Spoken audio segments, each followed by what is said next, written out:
Hey guys, welcome back. We're gonna dive back into a little British history here. This is St. James's Palace, 500 years of history at London's Tudor Palace official tour royal residence.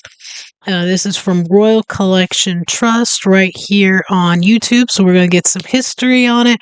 We're going to get a look inside. It looks like this says, yeah, Henry VIII's home for his heir to its current role as a seat of the monarchy and home to royal events.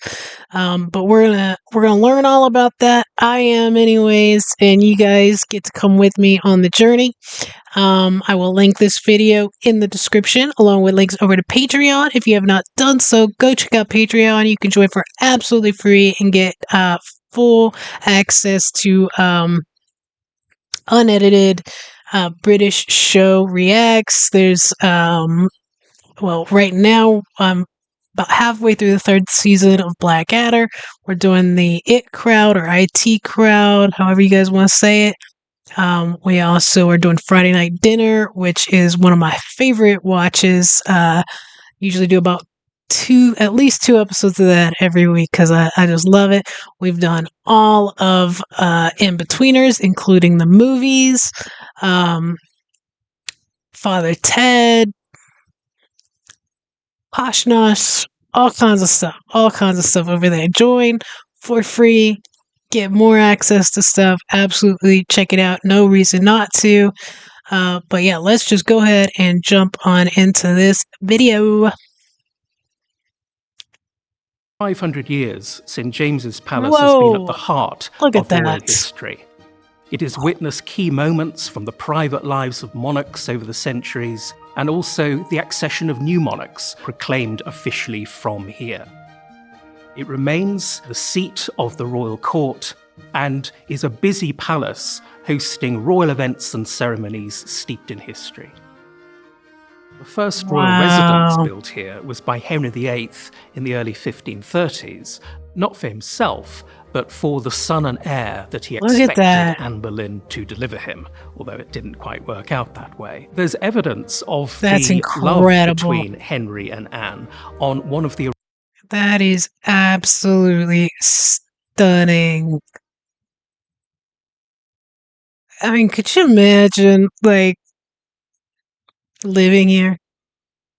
Just being able to walk through this property and see this every day. This fireplace, first of all, is crazy. That's gigantic. But you have to really how long this has been around. This fireplace had to put in a lot of work. But just this is just wild. Absolutely wild. The original surviving Tudor fireplaces here, their initials H and A intertwined with lovers' knots. And the exterior is also typical of the Tudor period in that it's brick built around a series of courtyards, and we still have the original gate tower entrance. Because it was intended to be a private retreat for the royal children, it was never given the kind of grand entrance facade of later palaces like Buckingham Palace, for instance. But the major shift in the story of St. James's occurs when the King's principal palace of Whitehall burnt down in 1698, and the only available alternative was St. James's. So it became the principal residence of monarchs for 200 years until Queen Victoria decided in 1837 that she was going to reside in Buckingham Palace, and so moved out there instead. In the lower corridor were visitors... Which is pretty wild. I would be interested to know, at least the comps as far as St. James's Palace at that time to Buckingham Palace, because I watched one, you can go back and check it out, about Buckingham Palace, and it talked about Queen Victoria, that it wasn't really ideal for living because it was really cold, it was prone to fires. So I wonder why she did choose to be at Buckingham Palace as opposed to here. If you guys know, let me know in the comments. Palace today, they will see 2 portraits of King Charles I, who has a long association with the palace. He spent much of his childhood here, 5 of his children were born here, and he spent his final night here at St James's before being marched over to Whitehall Palace for his execution. But his great legacy was for the royal collection. He was one of the greatest art connoisseurs to sit on the throne, amassing one of the most impressive collections of all master paintings, and these remain part of the core of the modern royal collection. This is one of the greatest art collections in the world, and it's a living collection. It is added to, and there's a wonderful example of that in a portrait of Prince Philip, the late Duke of Edinburgh, by Ralph Hymans, showing him standing in Windsor Castle. That's cool. There are more examples from the Royal Collection in the Grand Staircase, and these are a display of some of the diplomatic gifts that were given throughout the centuries. This would often be an opportunity for a country to showcase its local materials and also the extraordinary craftsmanship of its people. A good example of this is a malachite vase that was given by the Empress of Russia to King George IV in 1827, which is a stone vase covered in a wafer-thin veneer of this iridescent green semi-precious stone malachite mined in the Ural Mountains. And to show it's a diplomatic gift, we have a British royal arms in gilded bronze on the front of the pedestal, and on the reverse are the imperial arms of Russia. There are 2 of the original Tudor rooms that survive in the palace. The first was originally a guard chamber, leading to a sequence of rooms that would have taken you for a private audience with the rifles and the revolvers and the swords and spears. Can you imagine? I mean, I can't even imagine being able to work there and like see that every day. Like, I feel like you would never take that for granted, or it would just never get normal, you know? I don't see how it could. The prince's consort, the prince's wife. It was a guard room. It still retained that military connection today. It's displayed as what we call the armoury, with a traditional display of geometrically posed guns and other armaments. It also includes an original piece from Henry VIII's own armoury, which is a gun shield, a circular shield with a gun barrel poking through the middle. From that room, you would then progress to the next room, the presence chamber of the consort. Love this. To have a private audience with the Queen or the Princess. And this is displayed with tapestries, as it would have been originally, and today we call it the Tapestry Room.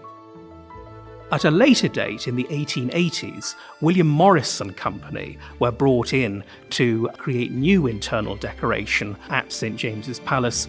And in this room, you can still see some of the beautiful stencil ornamentation designed by Philip Webb in his practice. For over 200 years, people were presented at court. This was a privilege reserved for people at the very top of society. So, when I was in college, I changed my major a couple of times, but when I first went in, I was in fine arts, and I remember twice a week in the mornings, I'd have to go to art history, and it was a bit of a boring class for the first thing in the morning because you're still tired, and you get in there, and the teacher really didn't make it exciting. I think it could have been very exciting, but it was just like slides of art. Like, these are the things that, like, people that are in college, in art, these are the things that they are still studying. I mean, it's been a while since I was in college, but for this anyway. But it's just amazing. These artists that did this stuff so long ago, if there was any way for them to know that, like, their art would still be taught and studied, centuries later is, I think a lot of us said you're crazy. But in the 18th and 19th century, they came in very large numbers, often 4 times a week with up to 2,000 people at a time.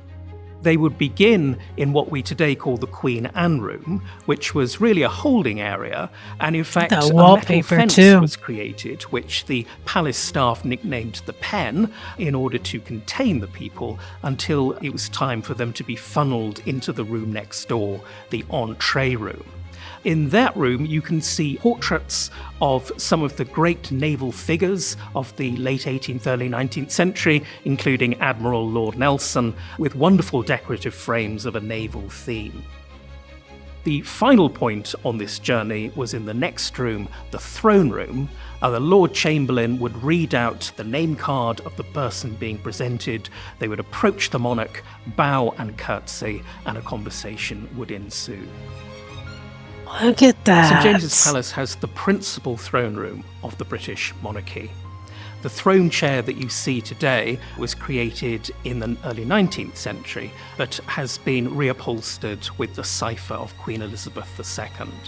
This is the room where part of the accession council of King Charles III took place in 2022, which ended with the official proclamation of the new monarch from the balcony here at the palace. The picture gallery was added by Queen Victoria to the processional route, but it also served to display paintings. Traditionally, it simply had state portraits, but today we see a selection of Victorian narrative pictures. One of these was commissioned by Queen Victoria herself from one of her favourite artists, That's Edwin cool. Landseer. It shows the great lion tamer with an animal act that Queen Victoria was so obsessed by she saw no less than 7 times. The picture gallery also played a role in the accession of King Charles III when the Privy Council had their first meeting there. Today, the palace hosts royal ceremonies and events on a virtually daily basis. And the palace will continue to play an important role at the heart of the British monarchy for centuries to come. That was super cool. The design inside, so many red and gold accents in it, which you kind of associate with English British royalty, don't you? The art is incredible. The tapestries, the fireplaces, the design of it is absolutely stunning. Like I said, even if you worked there, I feel like you would never stop being in awe every time you walked into one of the rooms. Just absolutely incredible. If you guys know of any similar to this, other palaces, other mansions, estates that you want me to take a look at, send them my way. I love it. I can't get enough of it. I think it's just the absolute coolest thing. I really enjoyed this. I hope that you guys did as well. Yeah, let me know too. I mean, maybe we can find a video on it of why Queen Victoria did leave here to go to Buckingham Palace. Just from the video, knowing the issues they dealt with in Buckingham Palace. If you guys are historians, or you just happen to know, let me know in the comments. And yeah, thanks for watching with me, guys. Don't forget to hit like, subscribe, and share, and have an awesome day.